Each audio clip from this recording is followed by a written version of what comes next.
Reaction from the big debate. Police identify a man killed by a Norman freight train, and the water you're drinking could be dangerous. This is OU Nightly.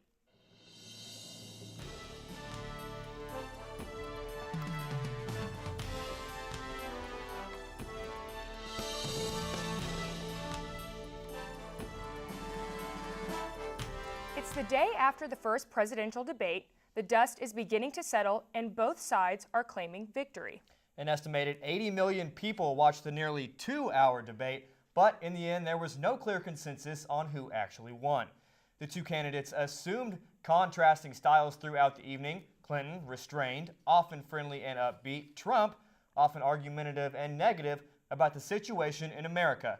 And by morning light, both were back on the campaign trail. I'm excited about where we are in this country. He talks down America every chance he gets. He calls us names. He calls us a third world country. A very big moment, very important moment, talking about a lot of very important subjects, including jobs, including immigration, our military, our vets, taking care of our vets. Part of that huge debate television audience was packed into the lower level of OU's Bizzell Library, and Nightly's Chris Hubbard shows us it was a highly partisan crowd. People from around the world were in front of their television sets, laughing at times last night, watching an event bigger than the Super Bowl.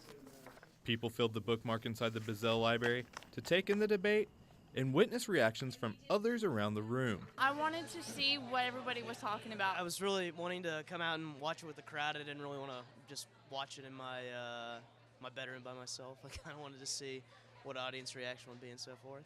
People's sentiments after the debate were very clear. It was pretty collective that this debate was very one-sided and who performed better. I'm a registered Democrat, so I voted for Secretary Clinton in the primaries, and I plan on voting for her in the general election.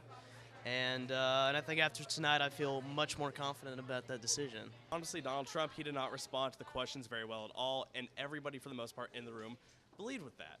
Everyone thought that Secretary Clinton did a phenomenal job in responding to the questions asked by Lester and also her responses to Mr. Trump.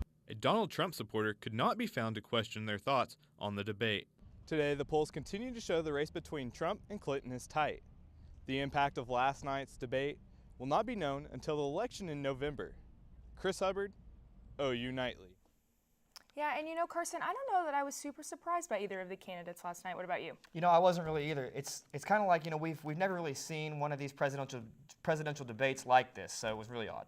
Yeah, I agree. And Vice President Joe Biden had his own thoughts on the debate, and Abby Green joins us now in the News Center to give us more on that. Abby? There's no question who Joe Biden thinks won the debate. Well, folks, you saw that debate last night, didn't you?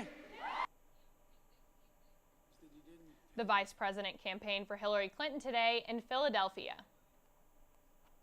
The Senate is expected Wednesday to override President Obama's veto of the 9/11 Act. If successful, it will be the first Obama veto to be overturned. The bill enables families of 9/11 victims to sue Saudi Arabia over the attacks, but it could have unintended consequences. The president vetoed it because of the potential to harm key U.S. allies. After a massive heart attack 2 weeks ago, former Israeli President Shimon Peres' health is deteriorating. His doctor says Peres' condition is extremely serious. The longtime political leader retired in 2014. That's what's happening around the world. Now back to you in the studio. Thank you, Abby. Protesters heckled the crowd as the civil rights leaders marched for justice today in Tulsa in honor of Terrence Crutcher and against police brutality. The Reverend Al Sharpton led the march and rally this afternoon. Earlier today, supporters of the Tulsa police officer who shot and killed Crutcher held their own rally at the Tulsa courthouse. Norman police today identified the man struck by a southbound train early yesterday. James Kenneth Irons is now the second Norman man killed by a train this month. The train's engineer says as the train approached Duffy Street, Irons was lying on the tracks. He signaled a warning and Irons moved off the tracks, but then jumped back in front of the train. A lot of the population is in and around the tracks, and that's why we always express that they need to use extreme caution, make sure they're giving plenty of distance because the train doesn't have the capability of making those emergency or quick stops needed that would prevent some of these accidents. The official cause of death is under police investigation. Irons was 33. The National Weather Center is implementing a new way to teach about storms, hands-on without getting soaked. The National Weather Museum and Science Center will open to the public on Thursday. The museum will feature interactive fun for the whole family in a temporary location. The center hopes to raise enough money to move into a permanent location, shown here, designed by OU architecture students. The museum is not strictly fun and games.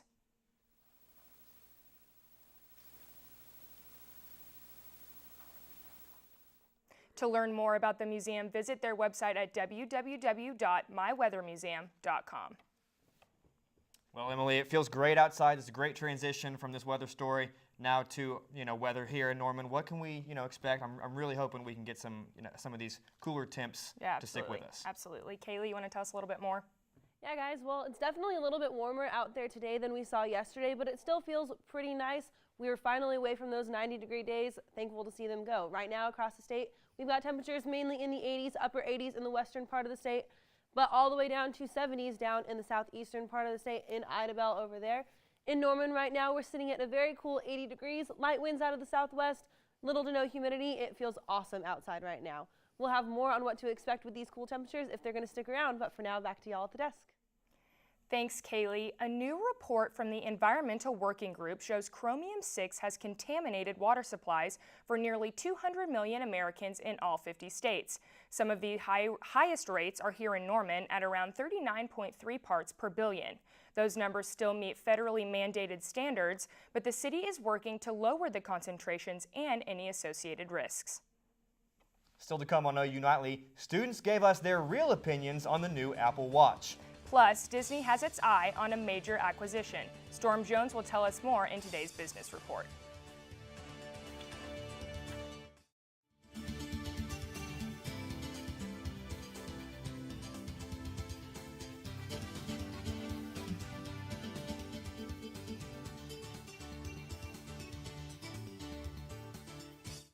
That's the sound of yesterday's closing bell as stocks dipped ahead of the first presidential debate. The Dow Jones Industrial closed down 166 points, and the S&P 500 lost 18 points on the day. Welcome back. I'm Storm Jones with the Business Report. Today brought better news for investors. A new report shows that consumer confidence rose last month to its highest level in 9 years. Economists say the uptick shows signs of a recovering market. And the Walt Disney Company is looking into buying Twitter. Twitter remains silent on the deal. However, Bloomberg says it could be worth nearly $30 billion. Disney is working with a financial advisor to make a formal offer. After the news broke, Twitter stock jumped nearly 3%. Walt Disney also owns ABC and ESPN, possibly making Twitter the company's first online acquisition. And Ford Motor Company took a slight hit in the stocks following last night's debate, and its employees are not happy. During the debate last night, Donald Trump said Ford is moving thousands of jobs to Mexico, and the company acknowledges it's moving productions of the Ford Focus to Mexico, but says it will not affect employment in the United States. Employees took to social media saying Ford has invested $12 billion in U.S. plants and created nearly 28,000 jobs over the past 5 years. Guys, many Americans have their opinion on who won the debate last night, but so does Mexico. The peso is up 2% today.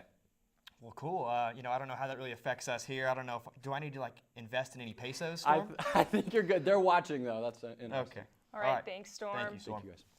The University of Tulsa is aiming to identify and control residential health hazards. TU will receive a share of $3.3 million in grants from the U.S. Department of Housing and Urban Development. The HUD says the university will get nearly $700,000 to address hazards like pest infestation and mold, which can cause asthma and other illnesses.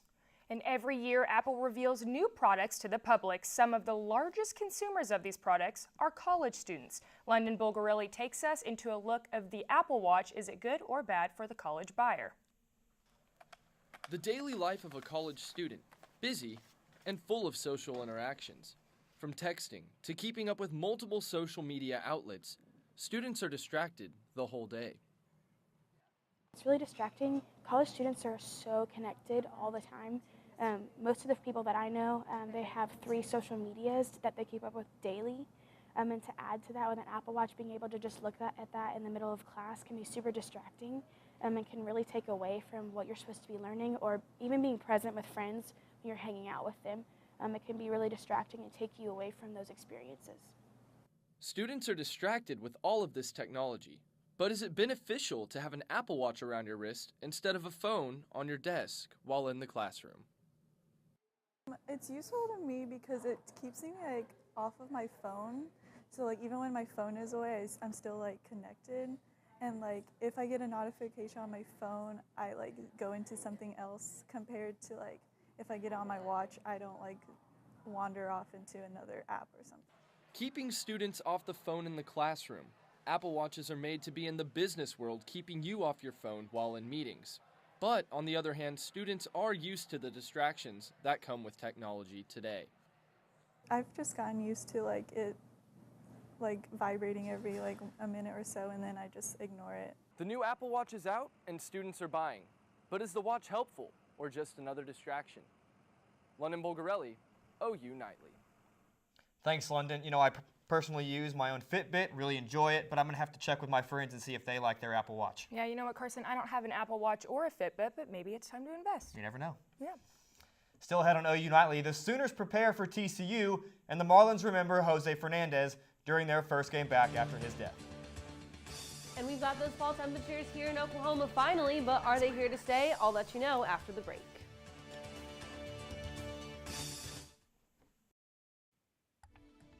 Welcome back to OU Nightly. I'm Kaylee Nix here with a look at your weather. Right now across the country, there's not a whole lot going on. The satellite radar from the past 12 hours shows we did have some showers and thunderstorms down in the Dallas area over here, as well as out in Phoenix right now, but nothing affecting the Norman area right now. However, back up here in the Chicago and the Great Lakes area, that is a low pressure system that is going to make its way down into Norman eventually and bring with us our next burst of cool air. As that continues to move this way over through the Great Lakes area, it's going to push down some cool air into Norman, taking away those 80-degree temperatures and bringing back those cool 70s that we like to see during the fall. Right now, we have a high pressure system sitting over us right here, which is why it's a little bit warmer today than what we saw yesterday. But that low pressure system is going to make its way down out of the Great Lakes area, bringing with it another front pushing through, taking in those cool temperatures before it makes its way out of the state, and high pressure takes over again with temperatures rising up a little bit more once again. However, as we move on into the rest of the weekend, that's going to stay pretty much the same, keeping our temperatures nice and cool and fall-like. With those fall temperatures comes fall allergies. Right now we have a very high rate of allergies for grass, weeds, and mold. Those trees are down pretty low, but be sure that if you're getting out there to keep a look on the allergy report so that way you know how you're feeling. Our lows tonight as we head out are going to be right around where they should be, 50s and 60s for this time of year. As you head out in the door in the morning, your low temperature here in Norman is going to be 57 degrees. Warming up to a 78 around noon, hitting your high up in the 80s around 4 p.m. tomorrow. Winds are going to be light most of the day, but will pick up in the afternoon as we go towards that 4 p.m. hour. Highs across the state for tomorrow, warmer than we saw yesterday and warmer than we saw today. 86 in Oklahoma City, 85 down in Norman, almost pushing 90 again in the southern part of the state, but they will cool down as we move into the next 7 days. Looking ahead, bright and sunshine for the next 7 days. No rain ahead in the chances for us, which is going to be pretty nice, keeping us outdoors really just as nice 7 days ahead for the rest of our week. Temperatures are going to take a dip down into the low 70s as we move through Thursday, Friday, and the weekend, but come back up to the lower to mid 80s as we move into the beginnings of next week. Other than that, we're looking at a pretty nice forecast for the rest of the week, guys. Thanks, Kaylee. I really enjoy the nice weather. It's a nice change from the summer heat. Yeah, I'm really looking forward to this weekend. It looks great, high 70s, so everything's starting to cool off, and I'm really excited. You know, it's too bad that this weather didn't stick around for the fair last week because we had all that rain. You know, they say that the fair brings rain to Oklahoma, but it always does. Always. All right, well, thank you. Kaylee. And Stephen Mudd is standing by with a look at what's going on in sports. Stephen?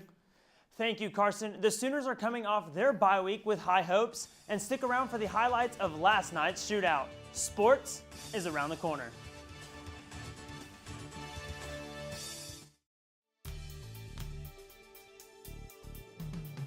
It takes a lot to knock the Sooners off our top story, but last night was a night the Miami Marlins will never forget.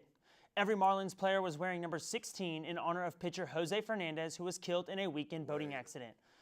D. Gordon, the Marlins leadoff hitter, steps into the left-handed batter's box and cranked one deep to the upper deck, his first home run of the season and the longest ball he has ever hit. Gordon was overcome with emotion as he touched home plate and entered the dugout. Pure emotion. There's no other way it could be scripted. There's no other way that, unless you're in a movie rewriting everything that just happened tonight is the fact. I couldn't believe it. Just put my hands up and that's all. Celebrate. Come give him a hug when he gets in and try to hold it together for my at-bat.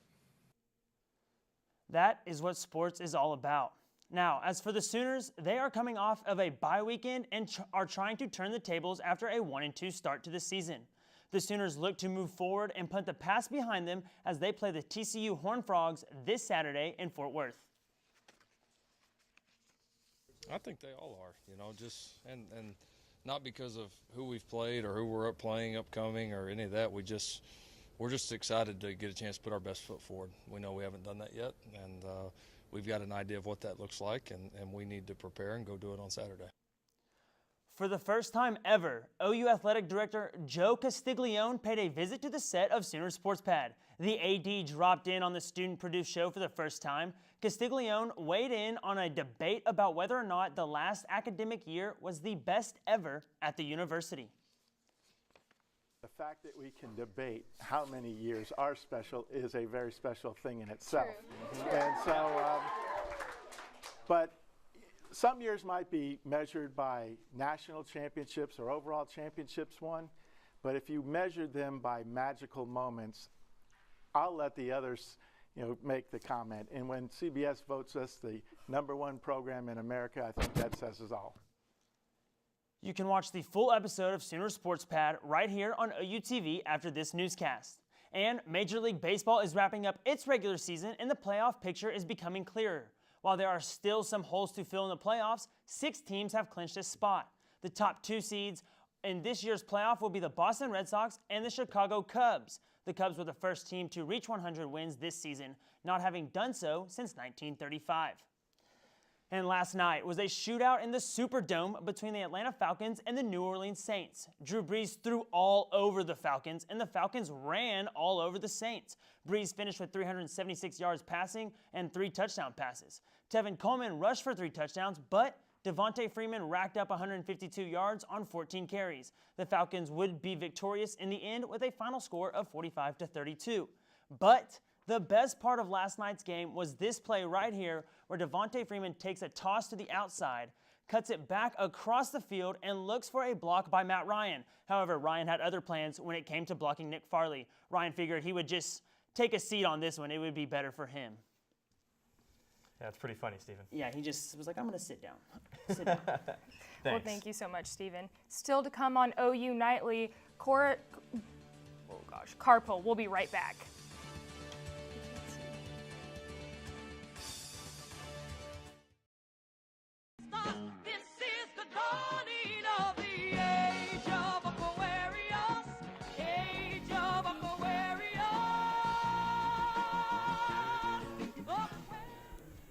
I'm Shireen Hashem at the Update Desk. The Oklahoma Capitol is undergoing major changes, including an end to reserving public space. For safety reasons, beginning in 2017, state officials in charge of the $245 million renovation will suspend access to public spaces, but they say they will find a way to provide space for protesters. That's it for now. Back to you in the studio.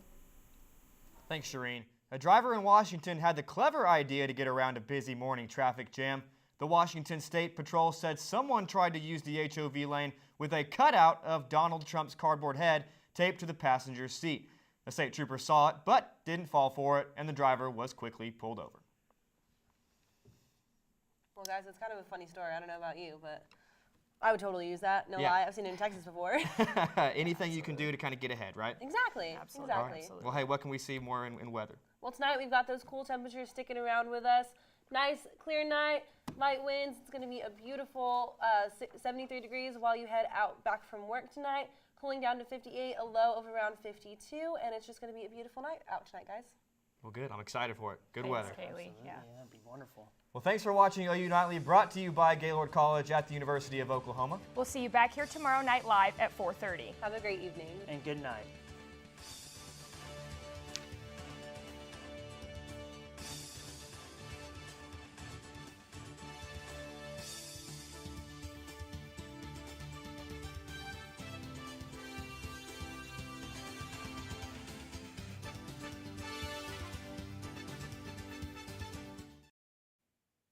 This is an OU TV weather brief. I'm Andrew Adams. Well, after this weekend's cold front that we had come through, things have cooled down finally in Norman. It's starting to feel a little bit like fall. Tonight, across the state, we're seeing temperatures in the 50s, 61 in OKC. For the most part, wonderful evening ahead of us. Tomorrow's going to be pretty great. Starting out 57 at 8, calm winds. And then it's slowly going to warm back up, get into the 80s, which is what we're used to seeing around this time of year. But pay special attention to those north-northeast winds coming in at 10 to 15 miles an hour in the afternoon. That's something very important that's going to be going on to affect this week's weather. Now, tomorrow's highs across the state, mid to upper 80s, a little bit warm, not too bad though. Nice sunny day. But here's what we're looking at. We've got this front up here. This high pressure system over in Colorado is keeping things sunny for us, but this front is coming through tomorrow. That's going to bring those northerly winds, and that's going to cool things down even more for us here in Norman and the rest of Oklahoma. As you can see here in the 7-day forecast, going to be pretty warm tomorrow. Going to be cooling down though, nice into the 70s into the weekend, warming back up into next week, but nice sunny fall weather ahead of us. This has been an OU TV weather brief. Good night.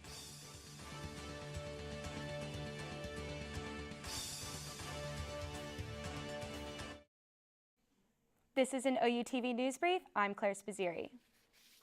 Norman police have identified the man who was struck by a train early yesterday morning. 33-year-old James Kenneth Irons is the second person in Norman to be killed by a train this month.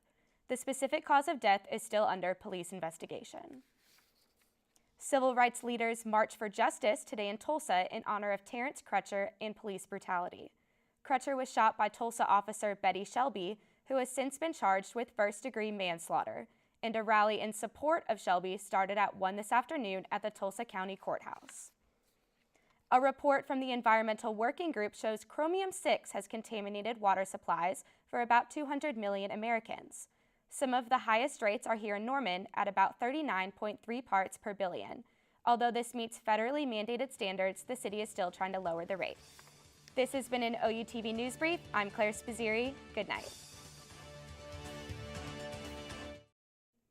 This is an OU TV Sports Brief. I'm Josh Calloway. One of the most emotional moments in sports all year happened last night in Miami. In the first Marlins game since the accidental death of pitcher Jose Fernandez, Dee Gordon, who hadn't hit a homer all season, crushed a ball to right field to open the game. Gordon, like every Marlin last night, was wearing Fernandez's number 16 jersey. The newly unranked Sooners are heading to Fort Worth this weekend to open Big 12 play against the 21st ranked TCU Horned Frogs.